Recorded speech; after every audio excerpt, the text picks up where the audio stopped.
Tian Xuan, Dean of the Guanghua School of Management at Peking University, as he breaks down the key policy signals and what they could mean for the country's economy in the month ahead. China's top leadership has mapped out the country's economic priorities for the second half of the year. This comes after a resilient first half despite global headwinds. So what signals are policymakers sending, and where should the country focus next? Let's get some expert insight. Many economists see the growth of high-tech manufacturing as one of the strongest signs of China's economic resilience. Emerging industries, particularly artificial intelligence, robotics, and innovative pharmaceuticals, have expanded rapidly.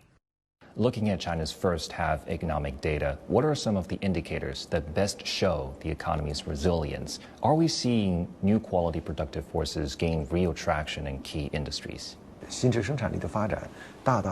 The development of new quality productive forces has become a major driver of China's economic growth.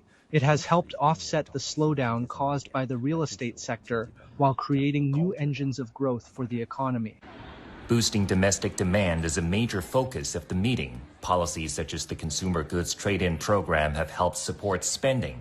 For the second half of the year, the emphasis is expected to shift beyond goods consumption towards services and more personalized, higher quality consumption.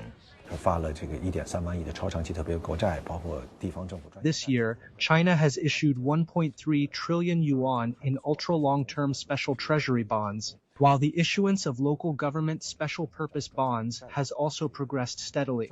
In the second half, stronger government spending, especially on new types of investment, can further support economic growth. The meeting also underscored that international trade and foreign investment remain key parts of China's growth strategy. So where are the next opportunities likely to emerge? China's exports continue to face significant external pressure, so expanding institutional opening up will be important. That means not only supporting goods exports, but also boosting services exports.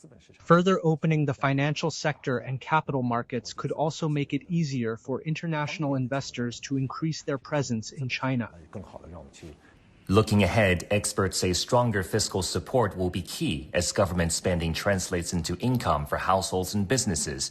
On the monetary side, a combination of policy tools, including reserve requirement ratio and interest rate cuts, could provide more liquidity to support the economy. At the heart of these policies is to strengthen domestic demand further. Experts say that should keep China on track to meet its annual growth target. 戴凯 CGTN 北京